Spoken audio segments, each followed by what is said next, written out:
Hello everyone. Welcome to the activity zone of Let's Talk, Let's Learn. Before starting today's session, I would like to introduce to my great supporter, my student at home and most of the time my camera person. Let's meet Chitraksh. Hello everyone, my name is Chitraksh. I study in class 6. मुझे ये activities करना बहुत पसंद है. इनसे learning भी हो जाती है और फन भी हो जाता है. So let's start one of these. आज के सेशन में मैं Newton laws of motion discuss करूंगी. First law of motion is also called law of inertia. पहले गति के नियम को जड़त्व का नियम भी कहते हैं. ये सब चीजें आपने थ्योरी में तो पढ़ ली होंगी, लेकिन प्रैक्टिकली हम इनके कुछ एग्जांपल्स अपनी एक्टिविटीज के थ्रू शो करेंगे और ये कंसेप्ट्स आपको काफी क्लियर हो जाएंगे. So let's move on to our first activity. For first activity I have taken a glass, a card and a coin. Now I will try to push this card and let's see what happens. आप सोचिए तब तक कि क्या होगा जब मैं इस कार्ड को पुश करूंगी, एक झटके से इसे खींचूंगी तो कॉइन के साथ क्या होगा. क्या वो कॉइन कार्ड के साथ ही खींच के चला जाएगा या फिर कुछ और होगा. तो आइए करके देखते हैं. ओह, ये चला गया ग्लास के अंदर. आप लोगों में से कईयों ने ये सोचा होगा कि ये कार्ड के साथ ही मूव कर जाएगा, लेकिन हुआ तो उल्टा. ये कहां गया? ग्लास के अंदर. एक बार और देखते हैं. ये अगेन. आपको मैं इन सारी एक्टिविटीज के रीजंस वीडियो के एंड में बताऊंगी.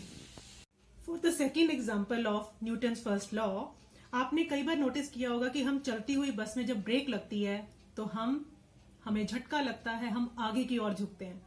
तो इसी चीज को यहां मैं एक टॉय लिया है, मैंने टॉय कार, और ये जो आपको पेपर दिखाई दे रहा है इट डिपिक्ट्स अ पर्सन. तो लेट्स सी क्या होता है. क्या वही चीज होती है यहां भी? देखिए ये हिला. Yes, this is how we get forward jerk. So let's move on to second law of motion. हम इसके एग्जांपल्स देखते हैं.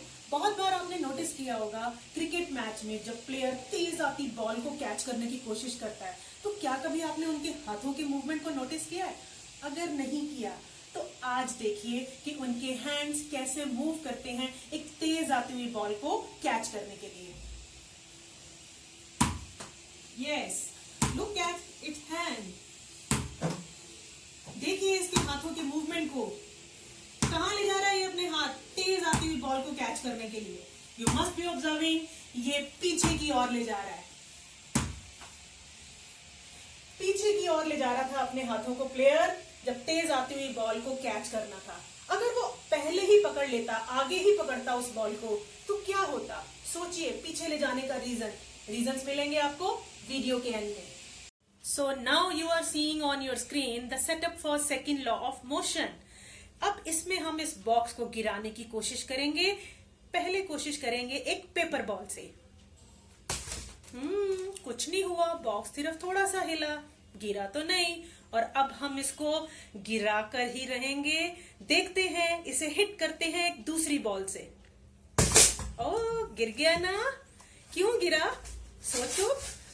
हमने जब कॉस्को की बॉल ली तब तो गिर गया, पेपर की बॉल ली तब क्यों नहीं गिरा? एक बार और देखो. गिराओ एक बार और. नहीं गिरा. कुछ नहीं हुआ बॉक्स को. ओह, गिर गया ना. तो सोचते रहिए इनके रीजंस और जानेंगे वीडियो के एंड में. एंड अब चलते हैं थर्ड लॉ ऑफ मोशन की ओर. तो मैं रेडी हूं आपके सामने थर्ड लॉ ऑफ मोशन के एक एग्जांपल के साथ. यहाँ मैंने लिया है एक स्ट्रॉ, एक बैलून और रबर बैंड से इसे टाई कर दिया है. देन इस सेटअप को मैंने टॉय कार के ऊपर सेलो टेप से पेस्ट किया है. जब तक मैं इस बैलून को ब्लो करती हूँ, आप थर्ड लॉ ऑफ मोशन की स्टेटमेंट को रिकॉल कीजिए. ये ब्लो हो चुका है. अब मैं इसे छोड़ने लगी हूँ. Yes, ball the toy car has moved. जैसे ही बैलून में से हवा निकली तो टॉय कार आगे की तरफ चली गई. क्यों हुआ ऐसा भला? सोचो. देखिए, अब ये फोर्स लगाएगा वॉल पे, तो इसके पैरों पे इसके जो स्केट्स बंधे हुए हैं, आप उनके मूवमेंट को नोटिस करना. बेटा फोर्स लगाओ. ये ऐसे देखो, इसके पैर पीछे जा रहे हैं. क्यों जा रहे हैं पीछे? First law of motion is also called law of inertia. Inertia means अगर कोई ऑब्जेक्ट रेस्ट पे है तो वो रेस्ट पे रहना चाहता है, मोशन में है तो उसी डायरेक्शन में मोशन करते रहना चाहता है। इसी वजह से जब हमने कार्ड के ऊपर कॉइन रखा और कार्ड को पुश किया, कार्ड पे फोर्स लगाया, बट कॉइन अपने इनर्शिया की वजह से वहीं रहा और ग्लास के अंदर चला गया। दूसरे वीडियो में जिसमें एक पर्सन हमने शो किया था कार में, वो कार बहुत तेज चल रही है और अचानक से जब उसमें ब्रेक्स लगाए जाते हैं तो पर्सन को आगे की डायरेक्शन में जर्क लगता है। This is all because of inertia. Car में जो पर्सन है वो अपने इनर्शिया की वजह से मोशन में रहना चाहता है और जो कॉइन गिरा है वो रेस्ट वाला इनर्शिया है। इनर्शिया ऑफ रेस्ट की वजह से वो रेस्ट में ही रहना चाहता है। So these are the reasons for the experiences which we feel and we observe in our daily life, and they are according to the first law of motion, the law of inertia. Second law की activities में आपने notice किया कि जब cricketer fast आती हुई ball को पकड़ने की कोशिश करता है तो वो अपने हैंड्स को पीछे ले जाता है। ऐसा करने से वो टाइम बढ़ाता है, क्योंकि बॉल जिसकी स्पीड बहुत तेज है उसे हाथों में आते ही जीरो हो जाना है, उसकी स्पीड जीरो हो जाएगी। सपोज 100 की स्पीड पे है तो 100 से जीरो आना है और टाइम वो बढ़ा लेता है इस स्पीड को कम करने का। जैसे ही टाइम बढ़ता है, जो फोर्स लगना है बॉल को पकड़ने पर, उसके हाथों में जो फोर्स लगेगा उसका इम्पैक्ट, उसकी वैल्यू कम हो जाती है। Because F is equal to ma, second law of motion का फॉर्मूला है ये, एंड एक्सीलरेशन होता है v minus u upon t. तो t और f में इनवर्स रिलेशनशिप है। अगर टाइम बढ़ेगा तो फोर्स कम हो जाएगा। अगर क्रिकेटर जल्दी ही बॉल को पकड़ने की कोशिश करेगा तो जो स्पीड ने जीरो होना है, सपोज 100 से जीरो होना है, तो उसमें टाइम कम लगेगा, फोर्स की वैल्यू बढ़ जाएगी और उसके हाथों में हर्ट भी हो सकता है। And in the second video हम लोगों ने एग्जाम्पल लिया था, हमने बॉक्स को गिराया था। एक पहले लाइट बॉल, पेपर बॉल ली थी और दूसरे एग्जाम उसमें हमने कॉस्को की बॉल ली थी। तो कॉस्को की बॉल हैवियर है, उसका मास ज्यादा है, मास ज्यादा तो फोर्स भी ज्यादा लगेगा बॉक्स पे। पेपर बॉल का मास कम है तो फोर्स भी कम लगेगा। Again according to the same formula, F is equal to ma, F and m are directly proportional. अगर m बढ़ेगा तो F भी बढ़ेगा, m कम होगा तो F भी कम होगा।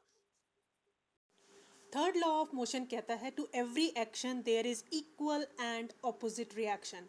तो जब एक पर्सन वॉल पे फोर्स लगाता है तो वॉल भी उस पर फोर्स लगाती है इन बैकवर्ड डायरेक्शन। पर्सन ने वॉल पे फोर्स लगाया फॉरवर्ड डायरेक्शन में, वॉल ने पर्सन पे फोर्स लगाया बैकवर्ड डायरेक्शन में। इसीलिए आपको स्केट्स जो थे उनका मूवमेंट बैकवर्ड नजर आ रहा था। अगर हम ये विदाउट स्केट्स करते तो नोटिस आपको फील तो होता, अगर आप वॉल पे फोर्स लगाते हैं आपको बैकवर्ड पुश महसूस होता, बट वो हम दिखता नहीं है, वो विजिबल नहीं होता है इतना। And in the second example we took, and in the balloon वाली एक्टिविटी, जब एयर बैकवर्ड डायरेक्शन में फ्लो कर रही थी, बाहर निकल रही थी, तो उसने बलून पर या जो गाड़ी के साथ अटैच वाला सेटअप था उस पर फॉरवर्ड डायरेक्शन में फोर्स लगाया और गाड़ी आगे मूव होती हुई आपको दिखाई दी। सो जैसा देंगे ना वैसा ही मिलेगा, ये लॉ ये भी कहता है। तो every action there is equal and opposite reaction. I hope आपको ये वीडियो देखने में मजा आया होगा। अच्छा लगा है तो लाइक और शेयर जरूर कीजिए, और अगर आप हमारा वीडियो पहली बार देख रहे हैं तो please subscribe this channel. Let's talk, let's learn, and till the next video, good bye.